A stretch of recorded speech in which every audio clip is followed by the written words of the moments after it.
Greetings, esteemed members of the Galactic Council. I, Grand Archivist Cadet of the Zephyrian Collective, come before you today to recount a tale that will forever change the way we view our place in the cosmos. It is a story of hubris and humility, of strength found in the most unlikely of packages, and of a war won without a single shot fired.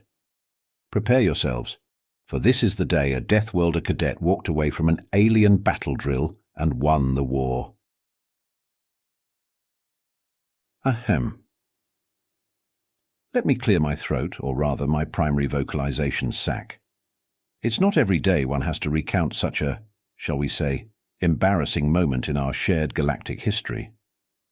But here we are, gathered in this grandiose chamber, its crystalline walls reflecting the light of 1,000 suns. While I, a humble archivist with far too many limbs and not nearly enough patience, attempt to explain how a single human, yes, you heard that right, a human, managed to turn our entire military doctrine on its head. Now, before we dive into this clusterfudd of a story, let me paint you a picture.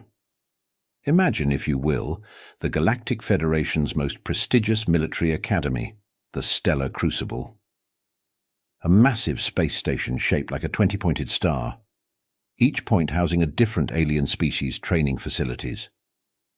At the center, a holographic arena capable of simulating any battlefield in the known universe. It was here, in this bastion of interstellar cooperation and martial prowess, that our tale begins. And by tale, I mean comedy of errors so profound it makes a Blorgan mating ritual look like a masterclass in grace and dignity. Our protagonist, though I use that term loosely as you'll soon understand, was a human cadet by the name of Jack Cooper. Now, I know what you're thinking. Jack Cooper? That sounds about as intimidating as a fluffian snowflake. And you'd be right. But as we'll soon learn, looks can be deceiving, especially when it comes to those crafty Deathworlders. Jack was part of the first group of humans to be admitted to the Stellar Crucible. A diplomatic gesture, they said. A way to integrate Earth into the galactic community, they said. If only they knew the chaos that would ensue. But I'm getting ahead of myself. On this particular day, the Crucible was abuzz with excitement.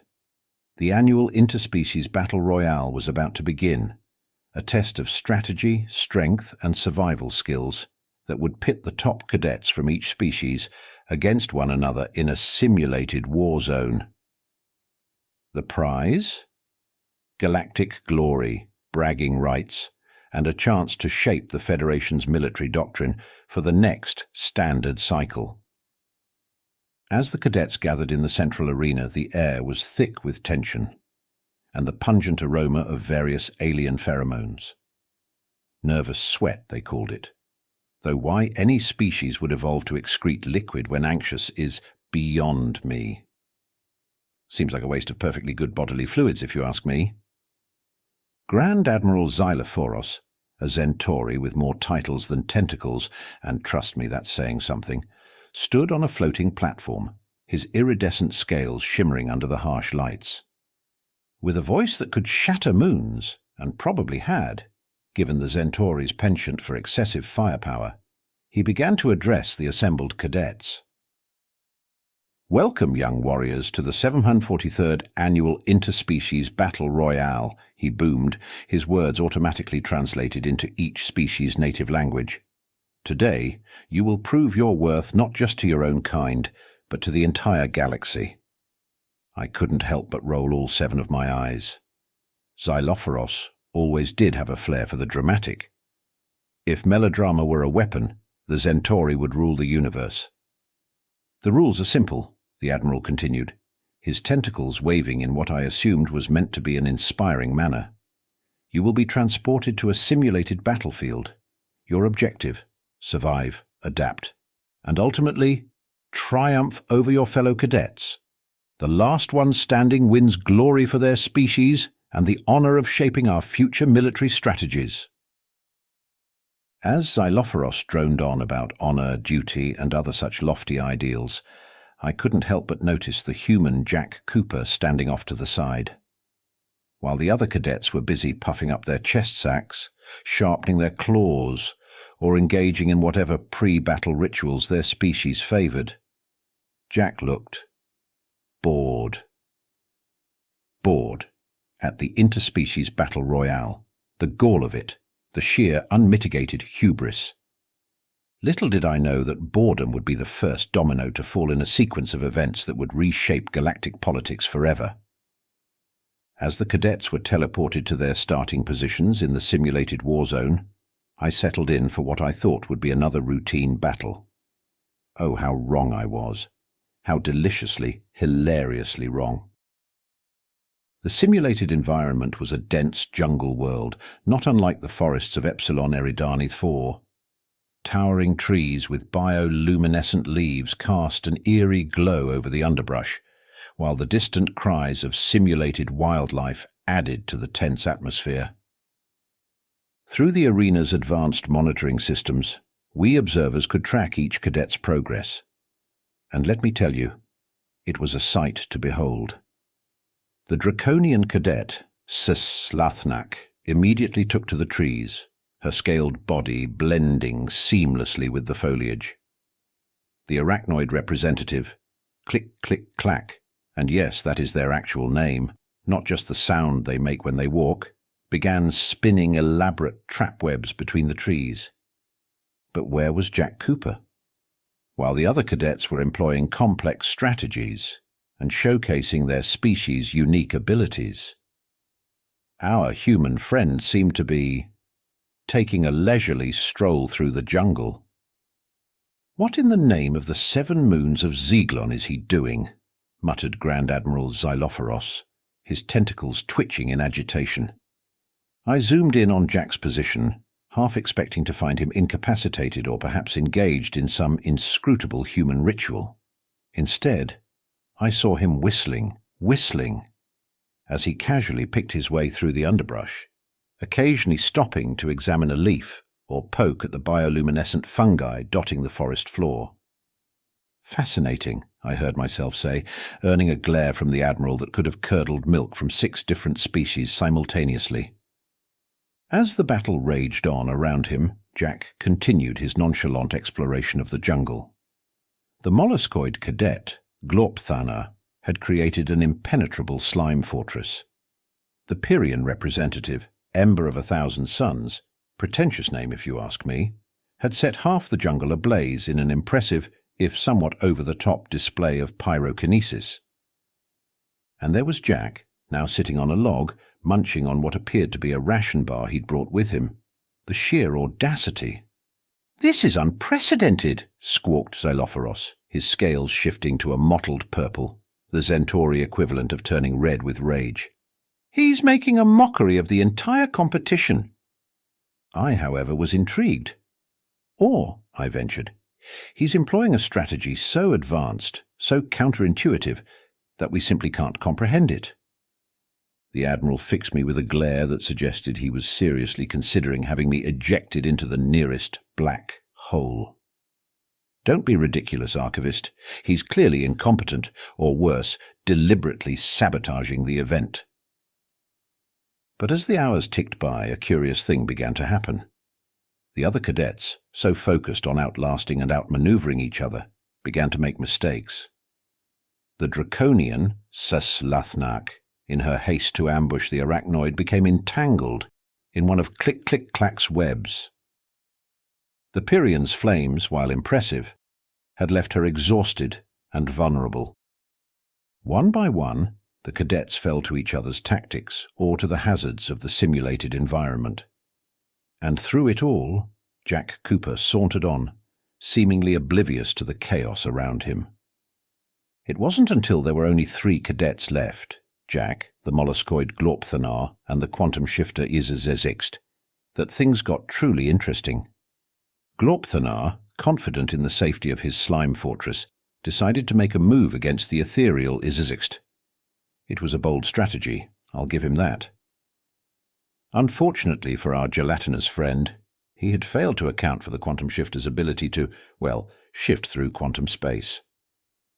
In a dazzling display of multidimensional maneuvering, Izazext phased through Glorpthanar's defenses, disrupting the molluscoid's molecular cohesion and effectively turning him into a very confused puddle. And then there were two. The quantum shifter, flush with victory and shimmering with barely contained dimensional energy, turned its attention to the last remaining opponent, Jack Cooper. Now, I've seen my fair share of epic confrontations. I once witnessed a magnetar arm wrestle a black hole. Don't ask how that's possible. Quantum physics gives me a headache. But nothing could have prepared me for what happened next. As Izazext approached, shifting between dimensions in a dazzling light show that would have put a supernova to shame, Jack Cooper sat down.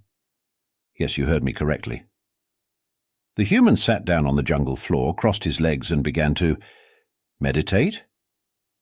Nap? To this day, I'm not entirely sure. The observation deck erupted in chaos. Xelophoros was apoplectic, his tentacles flailing so wildly I feared he might achieve liftoff. "This is an outrage," he bellowed, "a disgrace to the noble tradition of the Battle Royale." I, however, was on the edge of my seat, all 17 of them. "Wait," I said, my voice barely above a whisper. "Just wait." Izazext, clearly as confused as the rest of us, hesitated. In all its years of training, in all the simulations it had run, never had it encountered a strategy like this.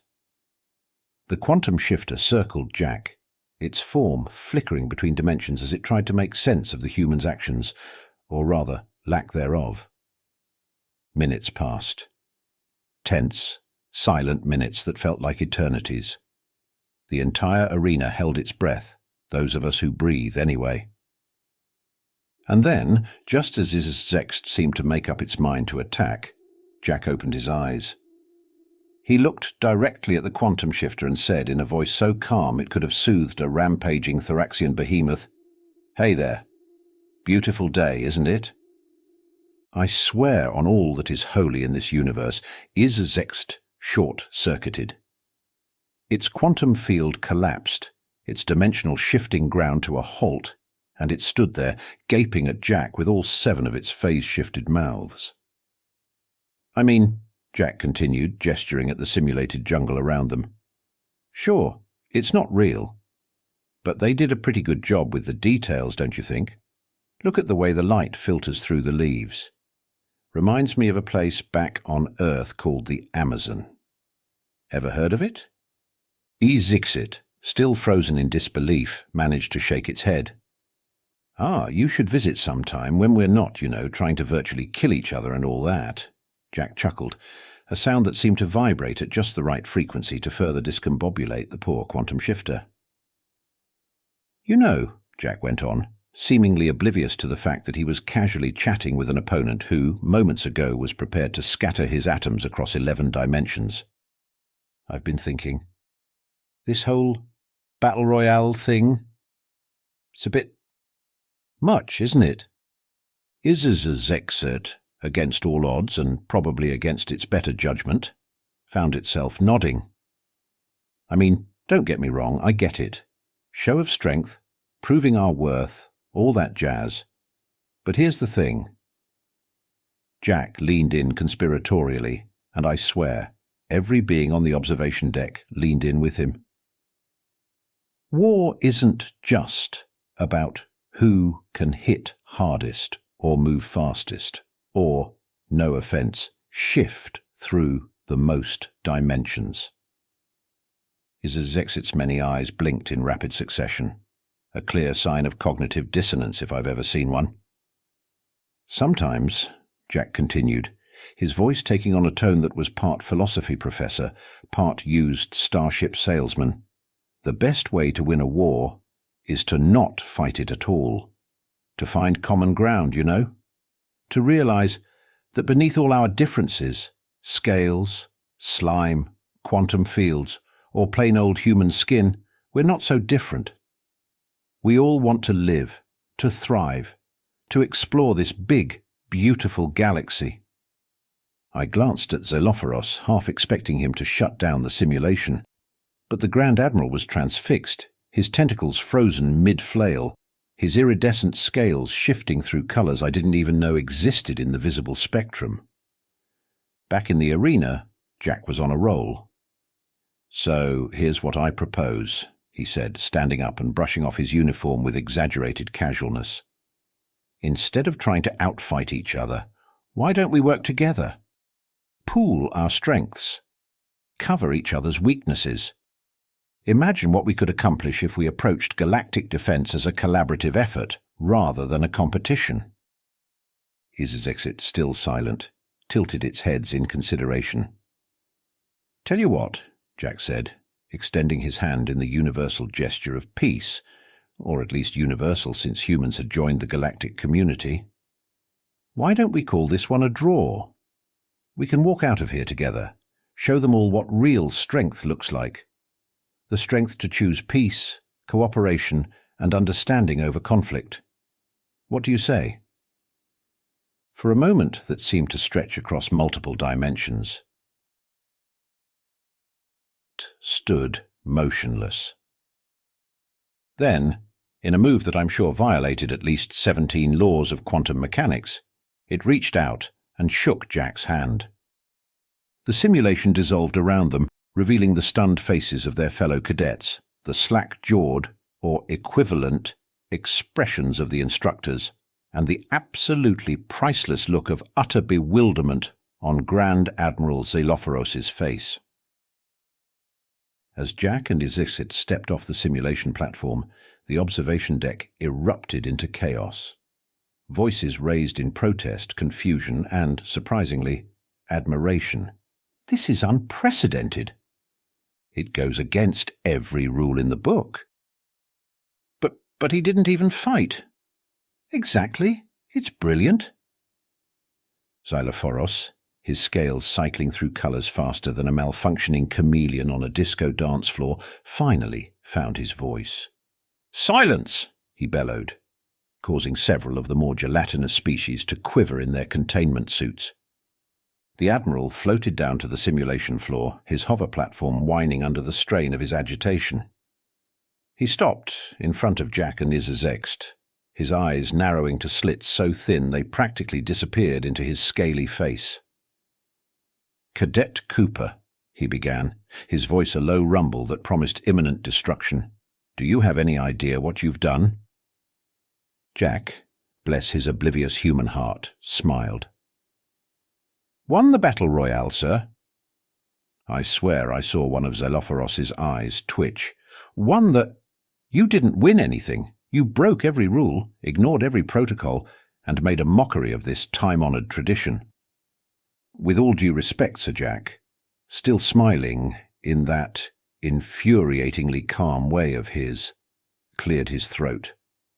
"With all due respect, sir," he said, and I swear I could hear the collective intake of breath from every being in the arena.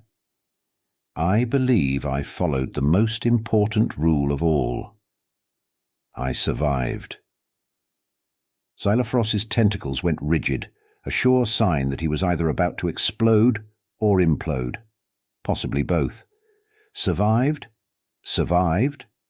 This isn't about mere survival, you simpleton. This is about proving your worth as a warrior, about showcasing the might of your species." "And isn't diplomacy the mightiest weapon of all?" Jack countered, his voice taking on a tone that was part earnest cadet, part interstellar used car salesman. "I mean, think about it, sir. In a real war, wouldn't the ideal outcome be one where both sides walk away satisfied? Where we find a solution that doesn't involve vaporizing each other into cosmic dust?" I watched in fascination as Xelophoros' scales shifted from rage-induced crimson to a more contemplative shade of mauve. The Admiral's many eyes narrowed, focusing on Jack with an intensity that would have made a lesser being spontaneously combust. You dare to lecture me on warfare?" Xelophoros sputtered. But there was a note of uncertainty in his voice now. "I've commanded fleets that have conquered star systems. I've orchestrated battles that reshape the very fabric of space-time." "And that's incredibly impressive, sir," Jack said, nodding respectfully.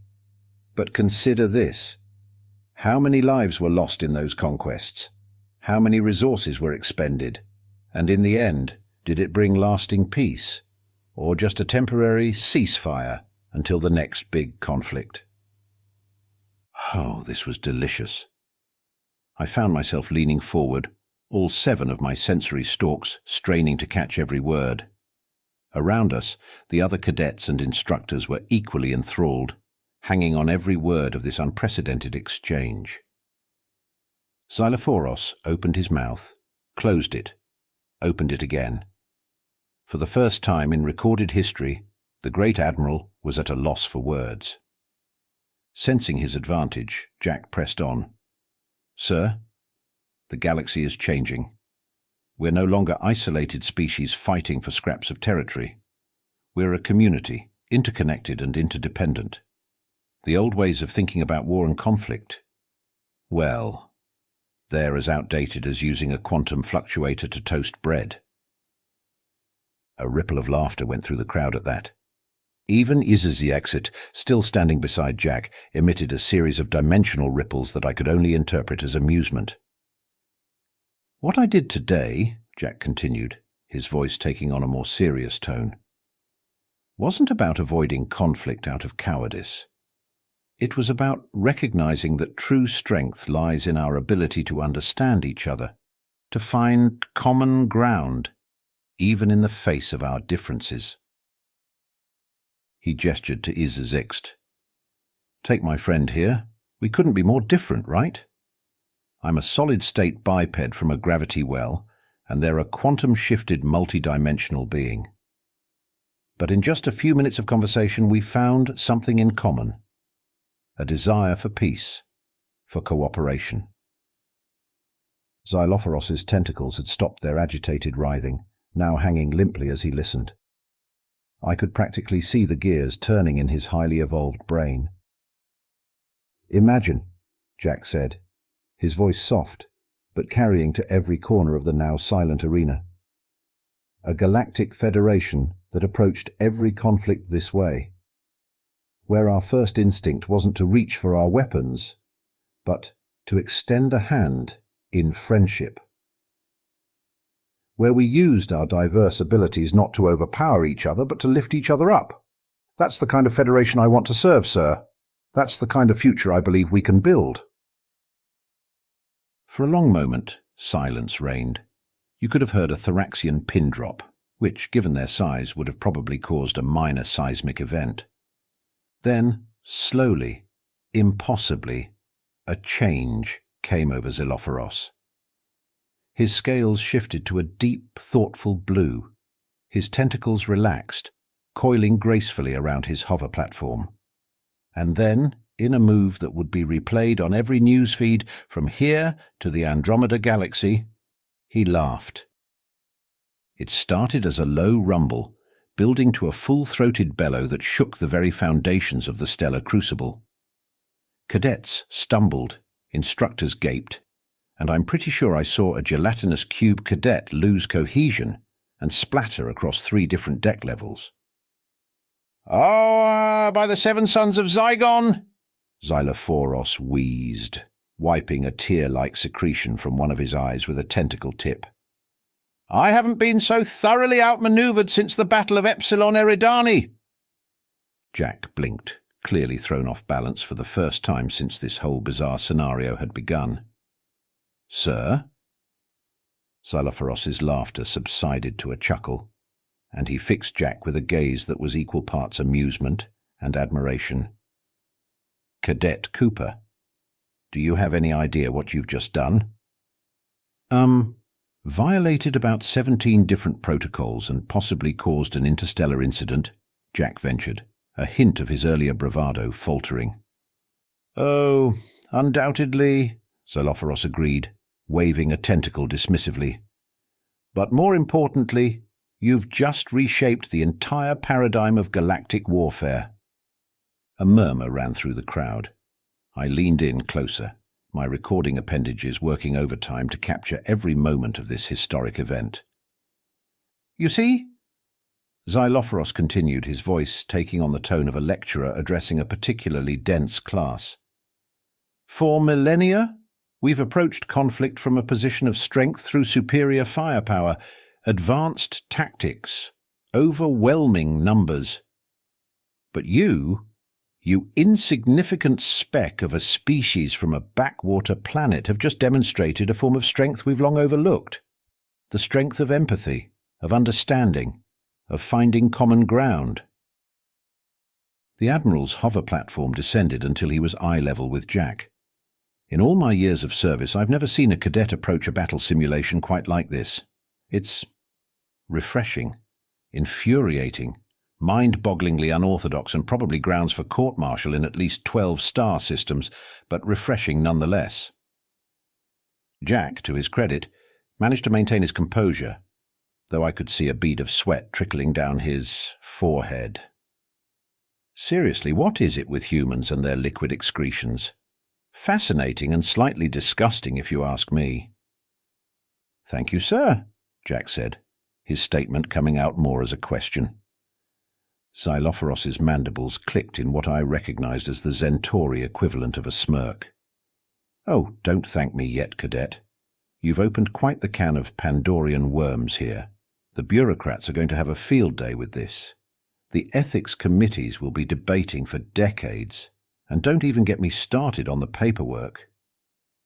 The Admiral's expression softened, or at least it softened as much as a face covered in iridescent scales and equipped with multiple mandibles can soften.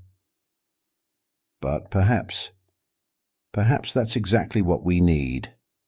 A shake-up. A new perspective.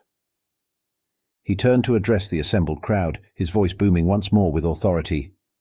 "Cadets, instructors, esteemed guests, what we have witnessed today is nothing short of revolutionary.